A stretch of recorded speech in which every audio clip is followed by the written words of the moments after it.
ahora nosotros nos vamos a conectar con Ricardo Castillo. Él es periodista y vamos a hacer el análisis de este debate presidencial en Chota.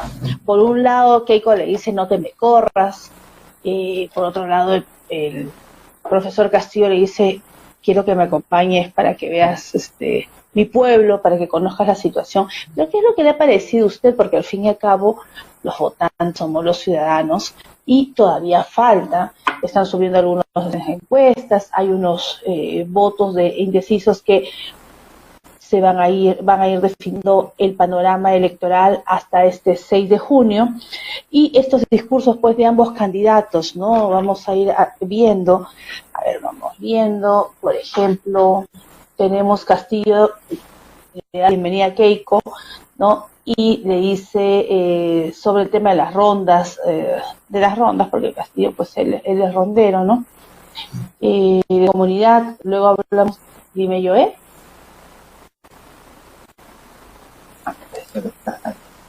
Muy bien. Luego vemos Fujimori le dice, yo no me corro como usted, le dice, he tenido que venir hasta acá a pesar de tus excusas e inventos. Recién antes de Ricardo subir me he Castillo, enterado de las reglas del juego. Hola, buenas noches. Hola, muy buenas noches, Ricardo, ¿cómo estás? Te saluda Mercedes Morocho. Mercedes, ¿cómo te va? Buenas noches, qué gusto, una honra estar con tu público, qué alegría. Gracias. ¿Estamos en video? En audio. Por llamada telefónica. Vía telefónica, audio. doctora. Perfecto. En línea telefónica, muy bien. Ricardo, ¿cómo estás? Muy buenas noches. Queremos preguntarte las impresiones sobre este debate presidencial en Chota. ¿Qué es lo que te ha parecido? ¿Ha habido algún ganador, algún perdedor para ti? ¿Cuáles son las impresiones que tienes? Mercedes, creo que comencemos por el tema de la percepción. El profesor Castillo tuvo una actitud, digamos, mucho más amable, tranquilo, para recibir a su visitante, Keiko Fujimori, que desde el comienzo mostró pues un talante despectivo, agresivo. El tono y las inflexiones de voz que usó, claro, dirán, y se justifica para alguna gente el hecho de que había todo un entorno bullicioso cuando le tocaba hablar, pero yo creo que definitivamente ha mostrado que no tiene tolerancia, no le falta esa condición de una persona que intenta aspirar una vez más al lugar, al puesto más importante del país, ante la mínima presión saca a relucir el lado B que finalmente la gente quiere ver para conocer, porque son gestos, y en gestos creo que Keiko Fujimori entró perdiendo en el juego. Pedro Castillo, que no tiene un refinado discurso, que es muy modesto de repente, además evidencia ciertas flaquezas y debilidades en el tema del manejo de conceptos, de la economía, de todo lo que significa el mercado internacional, cuando hace anuncios, que rayan en el populismo y habla de nacionalización, tal vez no acude a, herramientas muy puntuales que le permitan sustentar la misma. Yo creo que esa es una debilidad de él, pero sin embargo no aprovechó esta oportunidad Keiko Fujimori para hacer docencia con él. El profesor tenía que recibir clases de una maestra como Keiko Fujimori. Basta ver su hoja de vida, la formación de Keiko Fujimori, sus graduaciones en los Estados Unidos, su muy buena temporada de formación académica versus un modesto profesor de escuela rural. Realmente no había diferencia. Alguien que gritaba, alguien que mostraba su enfado, su encono, lo único que le faltaba gritar pues es que lo que ha dicho en todos lados, ¿no? Pero no lo pudo decir en Chota, ¿no? Que era terrorista, y no lo pudo decir. Yo creo que nos habla pues de una contienda muy pobre de ambos lados, pero en materia de gesto Mercedes, definitivamente Keiko ha denunciado que tiene un lado B muy, muy cuestionable. Hemos visto, como tú dices, esos puyazos a una Keiko que hoy en día dice pues tuvo que trasladarse por varias horas, que no le fue fácil el acceso, que recién cuando subió al estrado sabía cuáles eran las reglas del juego, pero la vimos, como bien lo manifiestas, pues fastidiada, enfurecida, y quizás el electorado o las posiciones de algunas personas pues dicen no que era muy pedante, ¿no? Y por otro lado un Pedro Castillo un poco más tranquilo, pero vamos a ir desarrollando, ¿no? El tema. Por ejemplo, vemos, le dice Castillo a Keiko, hacerle recordar a señora Keiko Fujimori, yo soy rondero de mi propia comunidad, me gustaría que me acompañe después del debate a la Casa del Maestro para que se garantice y no se victimice. Los ronderos somos chavistas, ni terroristas, ni comunistas. Pero por el otro lado, que siempre en esta campaña al profesor Castillo se lo ha tildado tanto de chavista y comunista. Y hoy en día la pregunta es, ¿qué viene a ser Pedro Castillo? Para ti, mi estimado Ricardo, ¿viene a ser ya un discurso de una izquierda radical que va llegando quizá a moderarse poco a poco a razón de la contienda misma electoral? Qué buena pregunta, Mercedes, porque cuando Pedro Castillo irrumpe en la política y en esta campaña que parecía una sombra no existía, su discurso siempre fue radical, ¿no? Puntual también en cosas. Claro, aquí escuchar que alguien dice vamos a nacionalizar ciertas, digamos, recursos que tiene el Perú, inmediatamente lo tildan de comunista, ¿no? De extremista, de rojo total.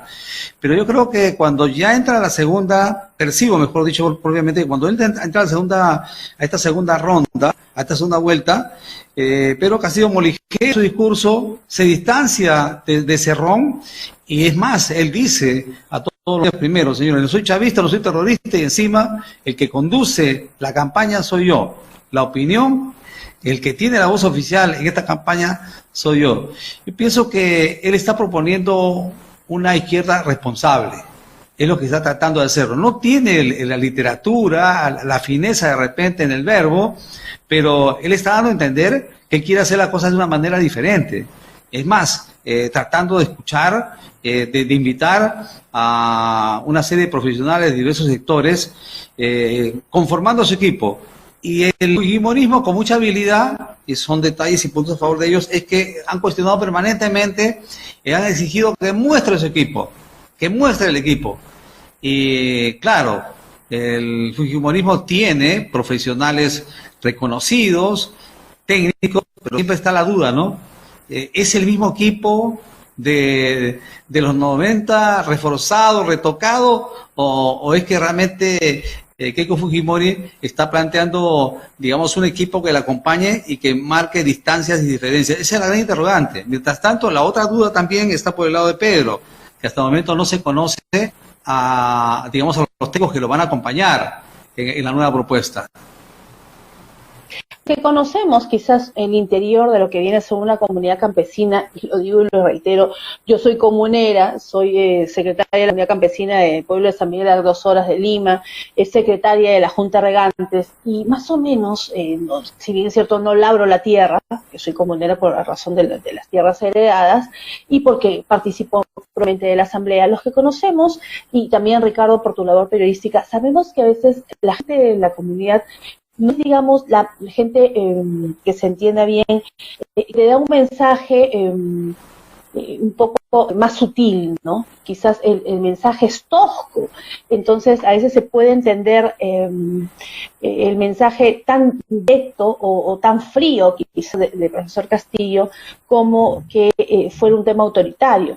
Escuchábamos hoy en la noche, no sé qué te parece, las apreciaciones de la señora Fujimori, que habla de que el profesor Castillo es una persona totalmente autoritaria y que no entiende, incluso que no hace caso a estos 4 debates que debería hacer o que debería estar planificados en coordinación con el Jurado Nacional de Elecciones, y ella dice, no, pero ¿cómo es que Pedro Castillo desconoce el tema de realizar estos 4 debates? Entonces, ¿cómo es que va en un futuro triunfo, cómo va a reconocer su propio triunfo si no reconoce la acción del Jurado Nacional de Elecciones? ¿Es así el tema para ti? ¿O es que es un juego de palabras? No solamente es un juego de palabras, sino que el fujimorismo, como parte de su estrategia para acercarse a Pedro Castillo y rebasarlo, supuestamente, el único recurso que tiene para las cámaras, para los testimonios gráficos, son los debates. Los debates donde van a darle siempre por ganadora los medios de la concentración versus la figura de un profesor como Pedro Castillo, que no tiene pues esas piezas de oratoria, ¿no?, grandilocuentes para impresionar. Pero también yo creo que Keiko Fujimori está subestimando un hecho, que Pedro Castillo encarna a un 80% de la población, que no tiene la fortuna de haberse formado en Harvard, en grandes universidades, y cuando una persona que tiene una formación del nivel de Keiko Fujimori maltrata a alguien que no tiene ese nivel, inmediatamente la gente se siente aludida y eso se vuelve en una resistencia. Y eso es un boomerang. Por eso es que ahora vemos las encuestas. ¿Y qué dicen las encuestas, Mercedes? Dicen abiertamente que Pedro Castillo sigue consolidando su diferencia y que ha mantenido esa diferencia. Claro, están las otras encuestas que dicen que Keiko se acerca, otros que dicen que ya está cerca cada vez, esto va a ser final de fotografía. ¿Qué están haciendo? Están induciendo a la gente a que desconfíe. Lo que no están percibiendo, y esto es un tema de los psicólogos y realmente no quiero profanar ese campo, pero para mí el lenguaje de los gestos es vital. La actitud desafiante, agresiva de Keiko Fujimori, su discurso en contra de Pedro Castillo, son ataques a la gran mayoría. Eso lo tienen que saber. Pareciera que eso lo quieren como que ignorar ese tema, y es algo que a mí, la verdad, que me llama la atención, teniendo en cuenta pues el nivel de estrategia, los caudales de dinero que maneja el fujimorismo para manejar una buena consejería a la lideresa. Entendiendo la visión, quizás internamente, o de lo que yo puedo ver dentro de una comunidad, el ver esa actitud desafiante, yo creo que puede ser contraproducente, y bien lo manifiestas, ¿no? Porque ahí ha debido tener un mejor asesor la señora Fujimori para poder bajar un poco más al llano, y por más que puede haber sido un infierno el camino de llegar hasta allá, porque imagino que no ha sido fácil llegar, ¿no? Toda la noche, viajar, etcétera, pues ha debido de calmarse un poco, porque eso sí puede ser contraproducente, porque la gente de las comunidades lo pueden tener como un gesto beligerante, de ataque, ¿no? Y quizás no sea así, ¿no? No digamos en el medio de todo. Luego, ¿qué más ha dicho Castillo? No me voy a correr, dice, porque como se corrió su padre en el gobierno fujimorista, llama a la más amplia unión, según él, ¿no? Y Fujimori le dice pues que él desconoce todo, porque la muerte civil pues ya es un tema que se apoya con los votos de Fuerza Popular. Pero también lo más importante quizás es el tema de las dádivas que se dan en medio. ¿Qué te parece, Ricardo, de una contienda electoral? Yo sé que todo el mundo promete y quiere que jalar los votos a su molino, pero aquí el tema sobre el bono oxígeno, que ya lo planteó la señora Fujimori hoy en la noche, de repente redondeó mejor la idea, que daría 10.000 soles a cada familia que ha perdido durante toda la pandemia a alguien, ¿no?, por el tema del COVID, y que comenzaría por las poblaciones vulnerables, y también habla del 40% del canon que iría a las familias en forma directa, las que viven ahí, y quizás también, y comenzaría por los más humildes. ¿Te parece que es una propuesta viable ambas? Porque ella dice que sí es viable, lo ha manifestado hoy día, que sí, por los analistas y todo, pero ¿para ti es viable o no? Mercedes, para mí es realmente, es una anécdota chavista. La verdad que cuando escucho a Keiko Fujimori digo, total, ¿quién es el chavista? ¿Quién es el comunista?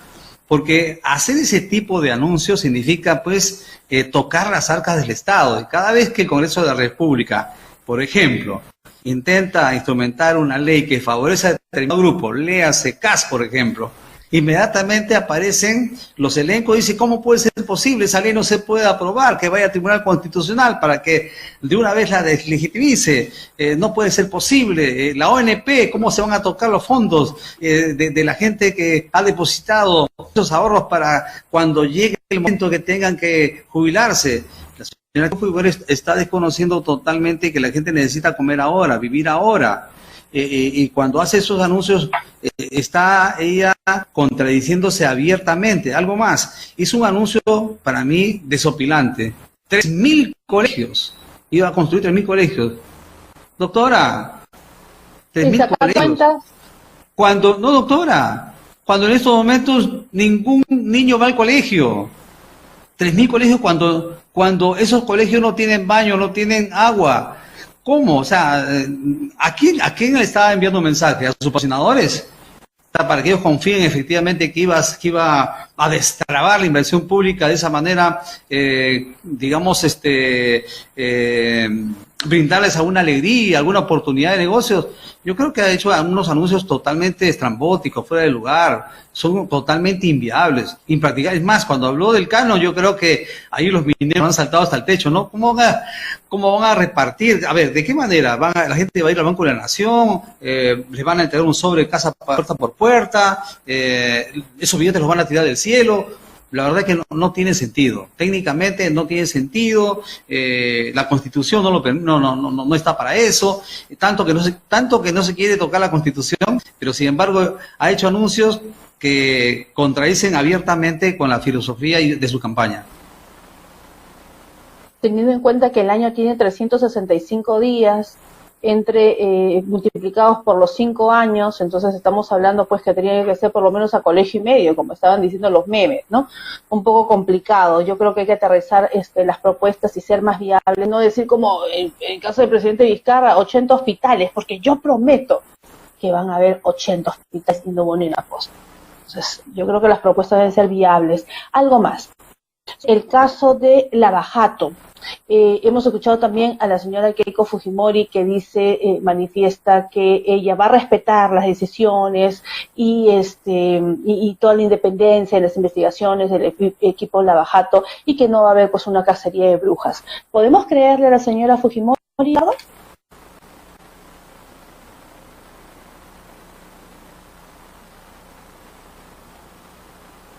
Se nos fue Ricardo. Sí, problema de conexión, bueno. Sí, problema de conexión. Problemas de conexión, muy bien. Entonces, ¿qué otras cosas más ha estado diciendo? Pues la señora Fujimori, justamente ese tema que va a respetar la institucionalidad, lo hemos escuchado, que esperemos, ¿no?, de ganar, porque eso es la idea es que ambos candidatos pues aterricen sus propuestas y que sean lo más viables, amable televidente, y que a la final es el Perú el que gane, porque eso es lo que nosotros, dos candidatos, nos gusta o no nos gusta, una con su pasado, el otro que dice que no va a hacer algo, que no va a ser tan drástico. Tenemos que equilibren las propuestas para que el Perú sea el ganador y no retroceda, sino avance. De igual manera, porque tanto si haces algo tan radical como despilfarrar el dinero y decir propuestas tan inviables, o sea, ambos casos pues puede colapsar la economía. Es importante. ¿Qué otra cosa más? Sobre el tema de Odebrecht, dice que ninguna empresa que sea corrupta va a ser contratada, dice la señora Fujimori, en el caso, pero es que las situaciones nos han llevado contra las cuerdas a todo el Perú.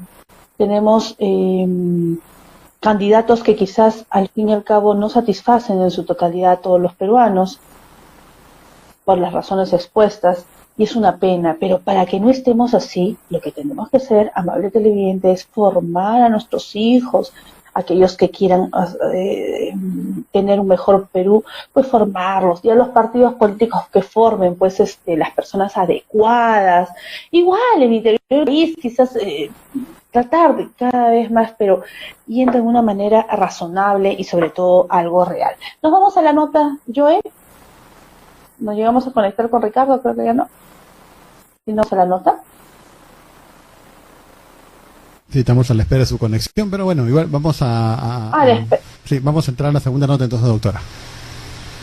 Sí, ahí, o de repente nos conectamos con Ricardo. Vamos a la segunda nota mientras lo esperamos. Vamos, perfecto. Ya con Ricardo, ya estamos, Ricardo, me indican, adelante. Muy bien. Ricardo, recuperamos la comunicación. ¿Cómo estás? Ricardo, ya vamos con lo que estábamos hablando. En el caso de Keiko, Keiko dice que va a respetar la independencia de investigaciones en el caso Lavajato. ¿Se le puede creer a Keiko o crees que va a ser una cacería de bruja con Domingo Pérez y toda su mancha? Bueno, habría que partir, a ver, qué buena pregunta también, porque habría que partir del protagonismo de los dos candidatos, porque esto es una relación directa. A ver, el profesor Castillo, el profesor de escuela, su mochila es poco pesada. Lo único que se le puede achacar a él es que efectivamente es un maestro rural, es una persona que no tiene mayor formación académica, que de repente no pronuncia bien el castellano, en fin, muchas cosas. Pero él no tiene acusaciones, no tiene ninguna querella. Mientras tanto, Keiko Fujimori tiene pues una mochila recontra pesada, ¿no? Que está totalmente indiciada en una serie de hechos como presunta. Es más, ha pasado un proceso indeseable, ¿no? De carcelería, y que, sin embargo, la campaña como que la está liberando de esa posibilidad de regresar, pero la pregunta es qué pasa si ella asume el mandato, o si no lo fuera, va a continuar todo su proceso, doctora. Y los procesos, al final de cuentas, llegan a un final y corre el riesgo de volver a prisión. O sea, que tampoco deseamos eso, porque yo tengo espíritu carcelario, pero si alguien está en falta... Pero se la juega todas por el... O sea, se le está jugando el todo por el todo. Si no sale presidenta, es probable que... Bueno, claro, nadie quiere que una madre de familia termine presa, pero eso es la ley debe ser igual para todos, ¿no? O sea, candidata, ex primera dama, en fin, o sea, la ley es igual para todos, así como si es que le prueban que realmente están ha cometido los ilícitos que le han dicho, así como a una persona muy humilde se va preso, pues la señora igual, ¿no? Pero ya se verá en un próximo momento.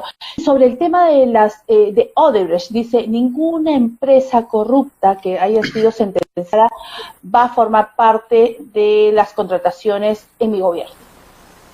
Claro, lo que pasa es que ella hace ese discurso porque estima que cuando ella sea presidenta, Odebrecht no va a estar en la lista de los corruptos o de la lista de las empresas con alguna culpabilidad. Ese es el mensaje claro, abierto, o sea, la impunidad. Y por ahí no puede pasar esta campaña. Yo creo que allí es absolutamente poco creíble, ¿no? No se puede santificar ni politizar aquellas instituciones, empresas o personas que son pasibles de sanciones y que a todas luces, con evidencias y pruebas, han participado de este verdadero saqueo al país, donde ella, directa e indirectamente, ha quedado demostrado, porque hay testigos, porque hay pruebas mostradas, exhibidas por todos los medios, y con declaraciones inclusive de los imputados, el señor Barata, que ha dicho pues de que a ella se le asignó determinados presupuestos. Ahora, que eso se quiera transformar en el supuesto que llega a la presidencia en una especie de, digamos, olvido, y es otra cosa, ¿no? Pero ya estaríamos ante una situación marginal que va a provocar una serie de reacciones. Estamos, Mercedes, ante un escenario bastante escabroso. Por un lado, esta campaña brutal de demonización hacia el profesor Castillo y todos sus huestes, y por el otro, ese más del 50% de gente que desconfía, que duda, que es contraria a la elección de Keiko Fujimori, ¿no? Que es el anti, y todas las consecuencias que puede derivar eso. El escenario es si sube Castillo, el Congreso fragmentado, las Fuerzas Armadas que ya abiertamente, de alguna manera, a través de los oficiales en retiro, han mostrado su descontento, su controversia respecto de las declaraciones que ha hecho Pedro Castillo, y algunos de los congresistas que han cuestionado incluso las labores de las Fuerzas Armadas en el BRAI y en la lucha contra el narcotráfico. Eso lo pone un poquito en la puerta del enemigo Pedro Castillo. Por el otro lado, seguramente Keiko Fujimori y las habilidades de sus congresistas y gente afín van a tener más puentes de mayor simpatía y sonrisas por las Fuerzas Armadas, pero eso no lo va a librar del descontento popular. Entonces, ¿qué es lo que se tiene que hacer ahora? Hay dos detalles que a mí me preocupan, Mercedes, y a toda la audiencia. Señores, estamos esperando el 28 de julio las elecciones y la gente sigue muriendo. son 400 peruanos que mueren por día, ese es el promedio. ¿Cuánta gente más debe morir de aquí hasta que sea el 28 de julio? Este es el momento en el cual tanto Keiko Fujimori y el profesor Pedro Castillo bajen el tono y se junten para ver lo primero de lo primero, que es la vida de los peruanos. O sea cual fuera, ya tienen que sentarse para ver este tema, que es la de la salud pública, atacar la pandemia para librar de la muerte a más compatriotas. Ese es el primer tema. Y después los debates, las discusiones deben quedar definitivamente en un segundo plano, porque hay que hablar del proyecto PIS, sea quien gane, porque alguien va a ganar, pero la gente tiene que ser consciente. No vamos a elegir, Mercedes, a una virgen ni a un santo. Vamos a elegir a dos seres humanos que van a encarnar la ilusión, el proyecto de un país como el nuestro, que va a salir de los 200 años de saqueo hasta que por fin de repente podamos ver una luz de esperanza en la transformación. Efectivamente, sí, pues ya veremos en las próximas semanas qué sucede. Hay un 23% de votos todavía y de los indecisos y los que piensan votar en blanco. Será un análisis posterior, Ricardo. Te agradecemos mucho la participación en el programa. Un placer encontrarte después de tiempo. Hemos compartido también micros en varios lugares y muchísimas gracias, Ricardo. Mercedes, felicitaciones, que para mí es una lindísima experiencia. Me hubiera gustado tener la conexión aquí del sistema con imagen, pero bueno, lo hicimos por el audio, como también lo hicimos anteriormente contigo en la radio, y bueno, comunicarnos estas horas y saber pues de tu crecimiento profesional y de tu protagonismo también en la ciencia del derecho, que te ha dado un espacio bien ganado. Buenas noches, felicidades. Muchas gracias, un placer, Ricardo Castillo, periodista, también conductor de KNK Noticias.